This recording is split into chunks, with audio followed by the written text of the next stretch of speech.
کے آخر سے سورۃ آل عمران کی آیت نمبر 76۔ اعوذ باللہ من الشیطان الرجیم، بسم اللہ الرحمن الرحیم۔ ان الذین یشترون بعهد اللہ وأيمانهم ثمنا قليلا أولئك لا خلاق لهم في الآخرة ولا يكلمهم الله ولا ينظر إليهم يوم القيامة ولا يزكيهم ولهم عذاب أليم۔ وإن منهم لفريقا يلوون ألسنتهم بالكتاب لتحسبوه من الكتاب وما هو من الكتاب ويقولون هو من عند الله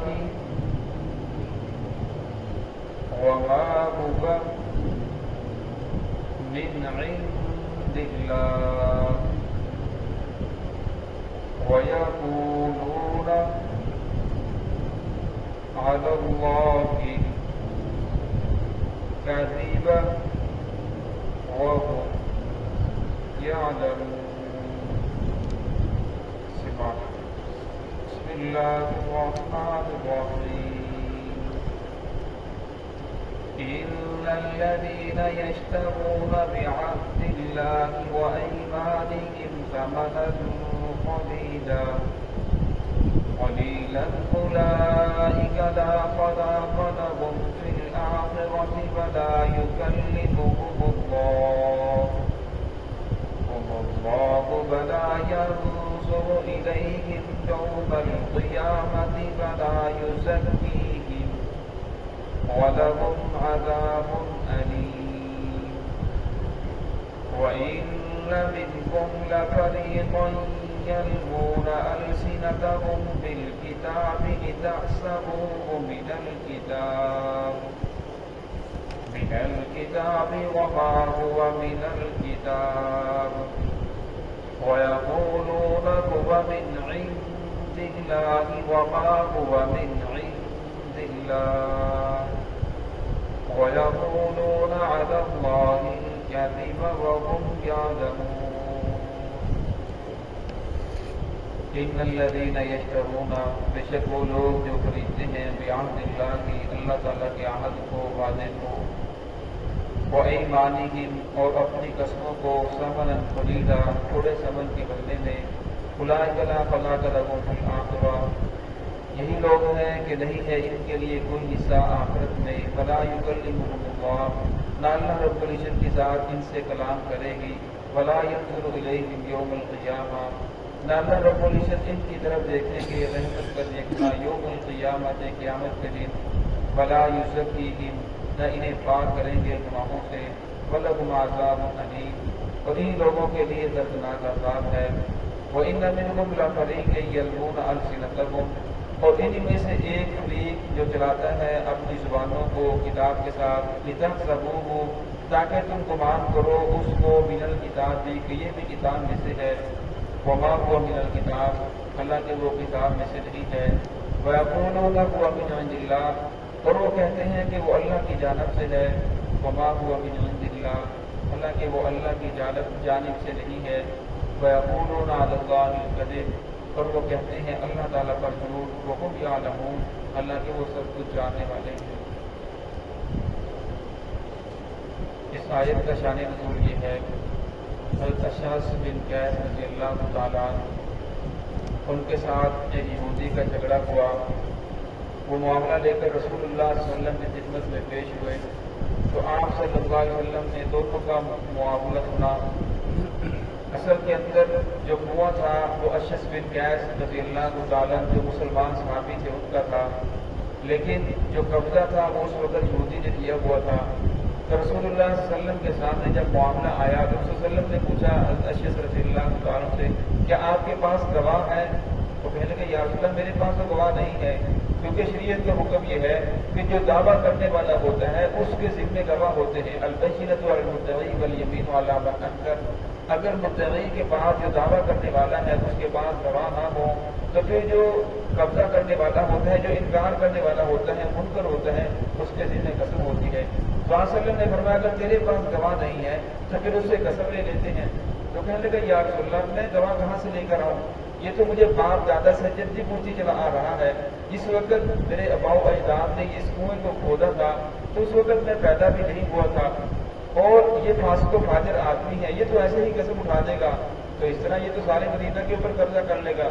تو رسول صلی اللہ علیہ وسلم نے فرمایا کہ مسئلہ تو یہی ہے شریعت کا کہ اب تیرے پاس گواہ نہیں ہے تو اس سے قسم لی جائے گی۔ اور جب اس یہودی سے قسم لی تو اس نے فوراً قسم اٹھا دی اور وہ اس کے ہاتھ میں چلا گیا۔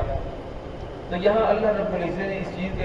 چیز کا اس کو بیان فرمایا کہ جو لوگ اللہ رب العزت کے عہد کو جو اللہ کے ساتھ وعدہ کیا تھا کتاب کے اوپر ایمان لے کر آئیں گے، نبی کے اوپر ایمان لے کر آئیں گے، لیکن ان لوگوں نے اس وعدے کو توڑ دیا، اور پھر وہ دوسرا جو وعدہ کیا گیا تھا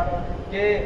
امانت کے اندر خیانت نہیں کریں گے، تو ان لوگوں نے امانت کے اندر خیانت کی تھوڑے سمن کے بدلے میں، یعنی دنیا کا جو مال ہے قرآن پاک کے اندر جتنا بھی دنیا ہے ساری کی ساری کو قلیل کہا گیا ہے، اور فرمایا دنیا کی اگر اللہ رب العزت کے ہاں ایک بچے کے پر کے برابر بھی اس کی قدر ہوتی تو کسی کام کو اللہ رب العزت پانی کا منہ کر دیتے، تو اللہ رب العزت کے ہاں دنیا کی کوئی قدر و قیمت نہیں ہے، تو اس لیے فرمایا گیا کہ تھوڑے سمن کے بدلے میں، قلیل سمن کے بدلے میں ان لوگوں نے اللہ رب العزت کے جو ساتھ وعدہ کیا تھا اسے بیچ دیا، اور اسی طرح جو عہد کیا تھا امانت کے اندر خیانت کی۔ ترجمے کے اندر اسی کا تذکرہ ہے، ان الذین یشترون، بے شک وہ لوگ جو خریدتے ہیں بعہد اللہ، اللہ تعالیٰ کے عہد کو جو وعدہ کیا تھا اسے توڑتے ہیں، وبایمانہم، اور اپنی قسموں کو ثمنا قلیلا، تھوڑے ثمن کے بدلے میں بیچ دیتے ہیں، اب قسم اٹھا دی جھوٹی قسم، اولئک لا خلاق لهم فی الآخرہ، فرمایا یہی وہ لوگ ہیں کہ جن کا آخرت کے اندر کوئی حصہ نہیں ہے، دنیا کے اندر بھی یہ کر رہے ہیں، لوگوں کا مال کھا رہے ہیں، فرمایا آخرت کے اندر ان کا کوئی حصہ نہیں ہوگا، ولا یکلمهم اللہ، اور فرمایا نہ اللہ رب العزت کی ذات ان سے کلام کرے گی، ولا ینظر الیہم یوم القیامہ، نہ اللہ رب العزت کی ذات ان سے دیکھے گی، دیکھنے سے مراد رحمت کا دیکھنا ہے، شفقت دیکھ کر دیکھنا، پیار کا دیکھنا ہے، ویسے تو اللہ رب العزت ذات ہر کسی کی طرف دیکھیں گے، ولا یزکیہم، اور فرمایا اللہ رب العزت پاک بھی نہیں کریں گے، یعنی گناہوں سے پاک نہیں کریں گے، جو ان کے ذمہ گناہ ہے وہ معاف نہیں ہوں گے، وَلَهُمْ عَذَابٌ أَلِيمٌ، اور ان کے لیے دردناک عذاب ہے، وہ معاف اس لیے نہیں ہوں گے کیونکہ حقوق العباد اللہ رب العزت معاف نہیں کرتے، جو حقوق اللہ ہے، فرمایا اللہ رب العزت اگر چاہے تو بندے کو معاف کر دیں، لیکن حقوق جو عباد ہیں جب تک بندہ معاف نہ کرے تو اللہ رب العزت معاف نہیں کرتے۔ تو یہاں جو اس نے حق مارا ہے وہ بندوں کے ساتھ حق ہے، ایک مسلمان کا کنواں تھا اس کے اوپر اس نے قبضہ کیا، حدیث پاک آتا ہے، فرمایا رسول اللہ صلی اللہ علیہ وسلم نے فرمایا کہ جس آدمی نے جھوٹی گواہی کے ذریعے، جھوٹی قسم کے ذریعے کسی کی ایک چیز کے اوپر بھی قبضہ کر لیا، فرمایا اس نے اپنے اوپر جہنم کو واجب کر لیا، جہنم کی آگ کو اپنے اوپر واجب کر لیا۔ صحابہ نے پوچھا یا رسول اللہ اگر وہ کوئی معمولی سی چیز ہو، تو آپ صلی اللہ علیہ وسلم نے فرمایا اگرچہ وہ سبب چاہنے ہی کیوں نہ ہو، اس آدمی نے جھوٹی قسم کے ذریعے یا جھوٹی گواہی کے ذریعے کسی کی سبب چہنی کے اوپر بھی قبضہ کر لیا، تو فرمایا اب اس نے بھی اپنے اوپر جہنم کی آگ کو واجب کر لیا ہے۔ وَإِنَّ مِنْهُمْ لَفَرِيقًا يَلْوُونَ، اس آیت کا شان نزول یہ ہے کہ یہود میں سے کچھ وہ تھے جو رسول اللہ صلی اللہ علیہ وسلم کے سامنے جب آتے تو بڑے اچھے طریقے سے ملتے صحابہ کرام کے سامنے بھی، اور لیکن الفاظ کو تبدیل کر دیتے۔ اب صحابہ کرام رسول اللہ صلی اللہ علیہ وسلم کو جب اپنی طرف مخاطب کرنا ہوتا تو کہتے یا رسول اللہ راعنا، یعنی ہماری رعایت کیجیے، ہماری طرف دیکھیے۔ تو ان لوگوں نے اسی لفظ کو بگاڑ کر پڑھنا شروع کر دیا، عین کے بعد یا کو لے کر آگے راعینا، اے ہمارے چرواہے، اے ہمارے چرواہے۔ حالانکہ وہ مسلمانوں کو تو یہی اظہار کرتے تھے کہ ہم بھی آپ سے نہ کہتے ہیں راعینا، یعنی ہماری طرف شفقت کی نظر کیجیے، ہماری طرف متوجہ ہوئے، لیکن آپس کے اندر ایک دوسرے کو اشارے کرتے تھے کہ یہ تو ہمارا چرواہا ہے، نعوذ باللہ محمد رسول اللہ صلی اللہ علیہ وسلم کو اس طرح کہتے تھے۔ اور پھر جب قرآن پاک کی کوئی آیت نازل ہوتی تو اپنی طرف سے اس کے اندر من مانی تفسیر کرتے، من مانی اس کے اندر اپنی طرف سے طرح طرح کی آفات نکالتے جو قرآن پاک کے اندر نہیں ہے، اپنے قرآن پاک کو اس کے اندر داخل کرتے۔ تو اللہ رب العزت نے اس چیز کا انکار فرمایا کہ یہ لوگ اپنی طرف سے قرآن پاک کے اندر اس طرح داخل کر رہی ہیں کتاب کے اندر، حالانکہ وہ چیزیں کتاب میں سے نہیں ہے۔ اسی طرح قرآن پاک کے اندر کتاب میں سے راعینا نہیں بلکہ راعینا ہے، یعنی آپ ہماری طرف مخاطب ہو، ہماری طرف دیکھیے۔ اور ان لوگوں نے الفاظ کو بگاڑ رہی ہے، حالانکہ قرآن پاک کے اندر ایسا نازل نہیں فرمایا۔ تو اسی کا تذکرہ ہے وَإِنَّ مِنْهُمْ لَفَرِيقًا يَلْوُونَ، ان میں سے ایک فریق وہ ہے جو چلاتے ہیں اپنی زبانوں کو بالکتاب کتاب کے ساتھ، لِتَحْسَبُوهُ تاکہ تم گمان کرو، مِنَ الْكِتاب بھی یہ جو کہہ رہے ہیں یہ کتاب میں سے ہے، قرآن پاک میں ایسا ہے، وَمَا هُوَ مِنَ الْكِتاب، حالانکہ وہ کتاب میں سے نہیں ہے، قرآن میں سے نہیں ہے، وَيَقُولُونَ هُوَ مِنْ عِندِ اللَّهِ، اور وہ کہتے ہیں کہ اللہ تعالیٰ کی جانب سے ہے، وَمَا هُوَ مِنْ عِندِ اللَّهِ، حالانکہ اللہ رب نے ایسا کوئی حکم نازل نہیں فرمایا، وَيَقُولُونَ عَلَى اللَّهِ الْكَذِبَ، اور وہ کہتے ہیں اللہ تعالیٰ پر جھوٹ، وَهُمْ يَعْلَمُونَ، حالانکہ وہ جانتے ہی ہیں۔ اور میں سب کچھ جاننے کے باوجود ایک ہوتا ہے کہ انسان کو پتہ نہ ہو اور وہ غلطی کے اندر کہہ رہا ہو، مگر اس کو وہ حکم ہے۔ ایک آدمی کو سب کچھ معلوم ہے جاننے کے باوجود، پھر وہ آدمی لوگوں کے سامنے حق کو چھپائے اور باطل کو ظاہر کرے تاکہ اپنے آپ کو لوگوں کے سامنے ظاہر نہ ہو جائے کہ میرے اندر کیا ہے اور میرے باہر کیا ہے۔ تو میں ایسے لوگوں کے لیے دردناک عذاب ہے۔ دعا کہ اللہ رب العزت کے ساتھ ہم سب کو اس سے محفوظ فرمائے۔ بسم اللہ